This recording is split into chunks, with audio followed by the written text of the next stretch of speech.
2 సంవత్సరాల వయసు ఉన్నప్పుడు నేను ఒక ఫోటో తీశాను. వాడిని ఒంటి మీద కూర్చోబెట్టుకుని ఆ ఫోటో చూస్తుంటే నిండు చంద్రుడిలా ఉన్నాడు.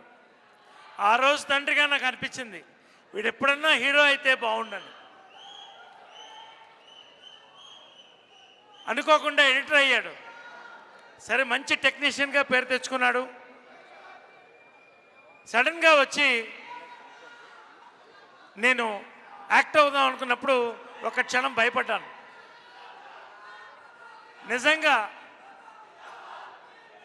పెద్దల ప్రోత్సాహం, వాళ్ళ నాయనమ్మ కళ, పెద్దల ప్రోత్సాహం, మీ అందరి అభిమానం, అన్నిటికంటే ముందు నాకు అనిల్ తీసుకొచ్చాడు ఈ సినిమాని, పరిచయం చేశారు. భిక్షమ్ అండ్ కిషోర్, ఇద్దరు గొప్ప మంచి ప్రొడ్యూసర్ని. ఫస్ట్ సిట్టింగ్లో నవీన్ ఓకే చేశాడు ఈ కథని. ఆ రోజే అనుకున్నాను ఇది ఒక మంచి సినిమా అవుతుందని. ఆర్టిస్టులు ఫోన్ చేశారు, అద్భుతమైన సినిమా ఇది, పెద్ద హిట్ అవుతుందని. ఒక్క విషయం, ఇంపార్టెంట్ విషయం చెప్తున్నాను. సెన్సార్ సర్టిఫికేట్కి ఎంత వాల్యూ ఉందో దిల్ రాజు జడ్జిమెంట్కి అంత వాల్యూ ఉంది.